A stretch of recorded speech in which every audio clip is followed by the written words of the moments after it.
Hey, welcome back everyone to the Jazz Piano School podcast, episode number 201. Yes, we finally passed that milestone last week, and it was really amazing. We had an amazing guest named Emmett Cohen, and he did an analysis video of his own playing on Like Someone in Love. It was really awesome. I highly recommend you go check that out. We also gave away an amazing gift, and that was a collection of all of the previous podcast materials that we've released on all of our podcast episodes, bundled into one PDF that you can go and download. It's completely free and keep for the rest of your life. You can print it out, you can use it to go through all of our free podcast lessons for the practice materials. So you can go to jazzpianoschool.com/podcast 200 to get that bundled PDF of all of our previous podcast materials. Again, jazzpianoschool.com/podcast 200 to get that free gift, all right? In this particular episode, one of our amazing educators named Sterling Koza is going to be teaching you an amazing bebop approach exercise.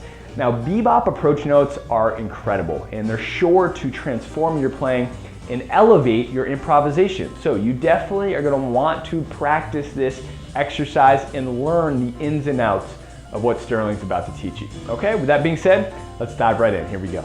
All right, what's up everybody? This is Sterling Koza here for jazzpianoschool.com. Welcome to our 201st podcast. What a milestone. I'm happy to have been involved from midway through these podcasts. Happy to join the team and join Brendan in bringing quality jazz education content to you all. And looking forward to more. So today I'm bringing you the first edition of Bebop Secrets. This is how to use approach notes. Now, you might have heard in that introduction I played a pretty common technique that famous beboppers like to use, such as Sonny Clark, Ray Bryant, Bud Powell occasionally, and other jazz greats. Specifically, these are pianistic techniques that lend themselves towards creating fun melodies and improvisations. So I'd love to show you guys some of those today. Now, when we talk about approach notes, we're really talking about notes that group around chord tones. Now, the one you heard me play at the beginning was a type of chromatic approach note. Now, I was in the key of G major, and if we look at our major chord in the key of G, we've got four chord tones, right? We've got the root, third, and the fifth, extending up to another root on top. Now, if we look at chromatic approach tones, these are tones that either go above or below these chord tones by one half step. So if G is our root, our chromatic approach tone below would be F sharp. Our chromatic approach tone from above would be A flat. Now, the way that you can start sequencing melodies using these approach tones is by combining all the approach tones on any given chord tone series. So that would look like this.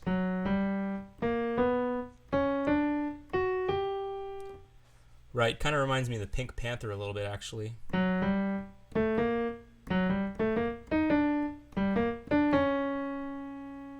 So a lot of chromaticism in that melody. And we hear these approach tones.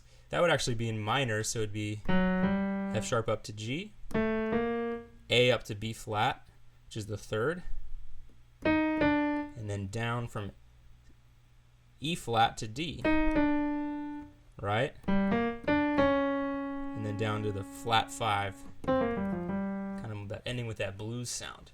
So as you can see, these approach tones are really powerful for building melodies.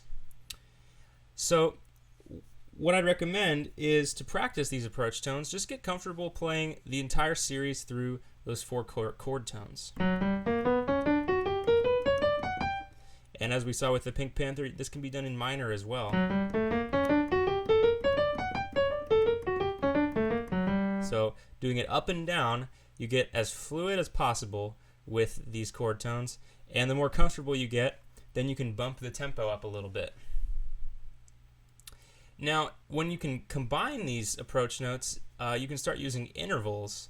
And this is something that you hear bebop piano players do a lot. And what I did at the beginning, let's just explain that a little bit. So I was actually combining two chord tones, doing an approach tone from below. So if I have a major third, G and B, we go F sharp, A sharp, up to G and B. And if we keep going,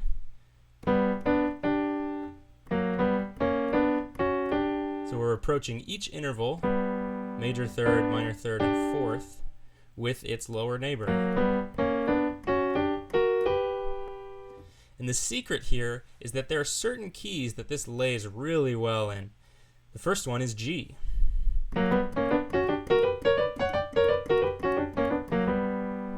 Just works really well because it's really easy to finger. You can combine 2 and 4, and I actually use 1 and 5, but different fingerings are different for different people.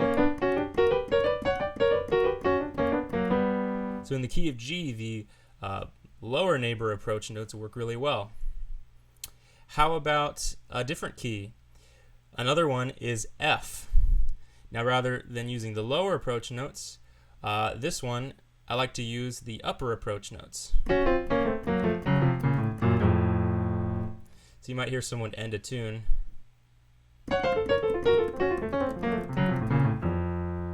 Something like that. But it's fun because you can do that really fast and learn it pretty quickly. So just to slow it down a little bit, we've got those intervals of a fourth, minor third, major third, and we're coming from above.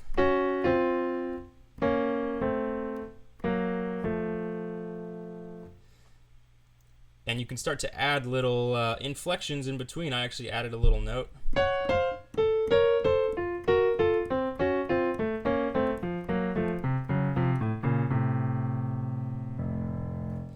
So that turns it into kind of a rhythmic little melody.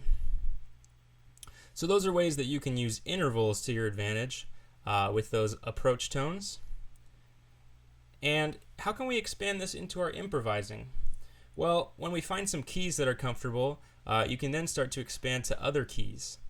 And this is something that you can practice in all keys. If it doesn't fit in the hand exactly, you can vary it up a little bit. One example would be to use diatonic approach notes. What do I mean by diatonic? That means in the key. So if we're in the key of B flat, instead of using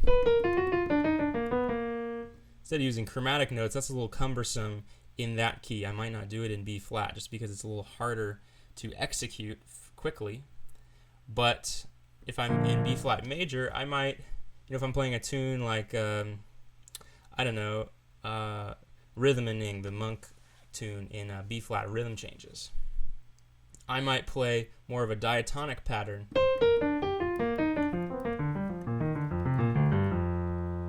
Now if we take that apart a little bit, we're using our chord tones, remember, B flat, 1, 3, 5, 1, and we're coming from one note above in the scale.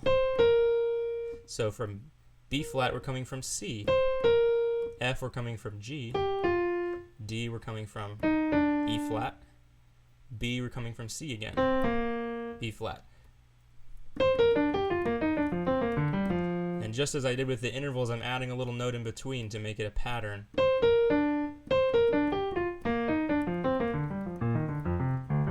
And you'll find this is something, the more you practice, you can execute this more quickly.